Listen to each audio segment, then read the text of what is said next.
پرون مې خوا کې ګرځېدلې درته نه مې کتل نن په سر خاورې بادومه ستا نامه اخلمه دا بسم الله چې مې شروع کړه لاس په زړه مې کېښود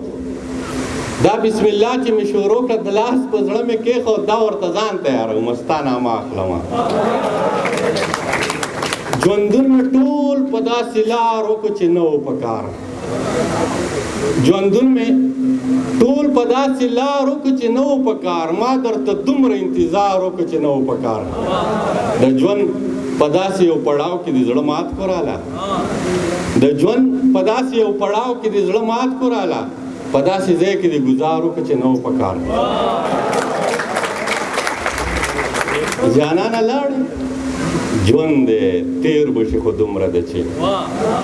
جانانه لاړې ژوند دی تیر بشي خو دومره ده چې داسې لهجه کې د انکار وکړو چې نه و په کار راسره څوک ستا د خبرو د تکرار نشته دی راسره څوک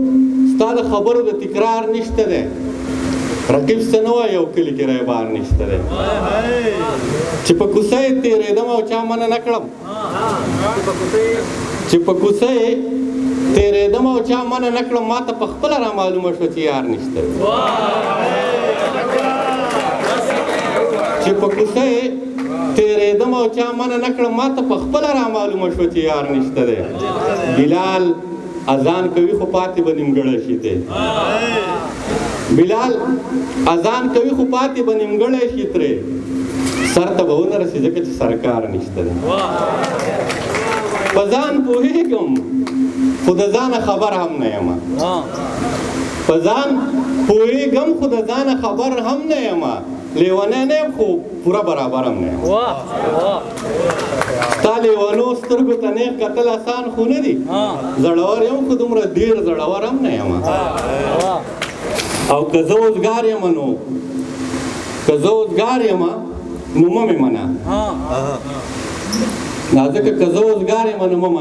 مه مې منه تکه د ځان سره اوزګار مې نه کړی رقیبه ګورو به د وخت فیصله رقیبه ګورو به د وخت فیصله مین به نه یم که رایبار مې نه کړی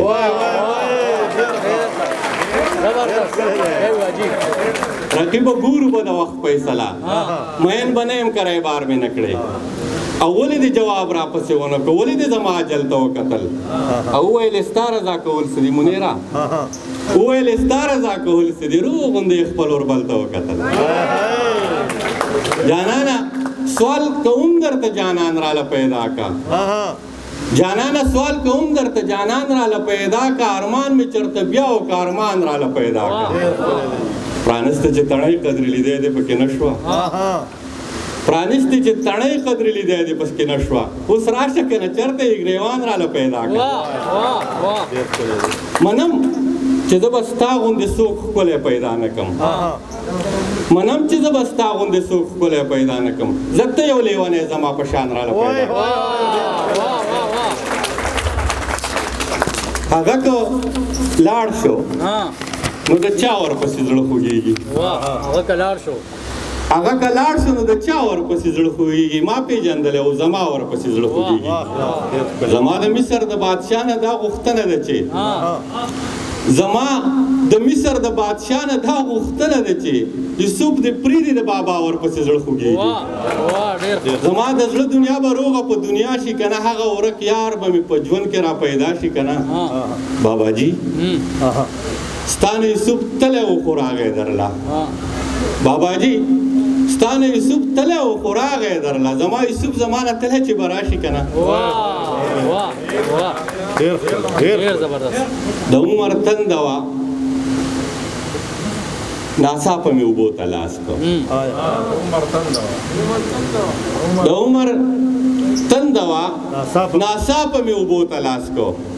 ما د کنعانه د راغلي سړي خپو ته لاس ډېر ښکلی خیال دی د عمر تنده وه ناڅاپه مې اوبو ته لاس کړ ما د کنعانه د راغلي سړي خپو ته لاس کړ څه په غوسه کې د زما ګریوان شلوو یو وخت کې څه په غوسه کې د زما ګریوان شلوو یو وخت کې څه په سلګو د نن ورلرې خو ته لاس کړ مننه جی پرون دې دا سپارې راکړې چې مې یې رانه کې پرون دې دا سپارې راکړې چې مې یې رانه کې نن وایي یې مې که بیا دې سپارو ته لاس کو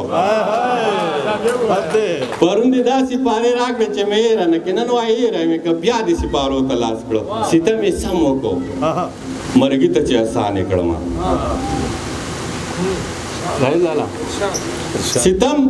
یې سم وکړو مرګي ته چې آسان یې کړم بیا یې ژوند یې کړم په آخره کې جانان یې کړم اوس سوال د کومو کم چې لاس شم که زلفې د یار اوس سوال د کومو کم چې لاس شم که زلفې د یار لاس یې په زلفو سر راتېر کو چې حیران یې کړم که د آدم غوندې رباب وهل مې نه دی زده خو د آدم غوندې په زړه کې درخانۍ ګرځوم نوره دې څه وکړم رضا حسن پرست نظره په بنجاري پسې خو کلي کې ډوډۍ ګرځوم ستا د هغه تیر حسن خاطر کوو مجبوره یو ناست تر تله هر مازدیګر هغه شانتې لار کې یو مړه او ژوندي ټول ښکلي به یو ځای پکې ووینو مړه او ژوندي ټول ښکلي به یو ځای پکې ووینو موږ حسن پارس خو د قیامت په انتظار کې یو مړه او ژوندي ټول ښکلي به یو ځای پکې ووینو موږ حسن پرست خو د قیامت په انتظار کې یو او دا آخري شعر به درته ویم چې د راز خبره ده خو هسې وایم د راز خبره ده خو هسې وایم ما یې معلومې کړې په دې ملګرې دغه چې ما ته په کتو وه ډېره ملګرو دا وه د هغې ملګرې ډېره مننه جي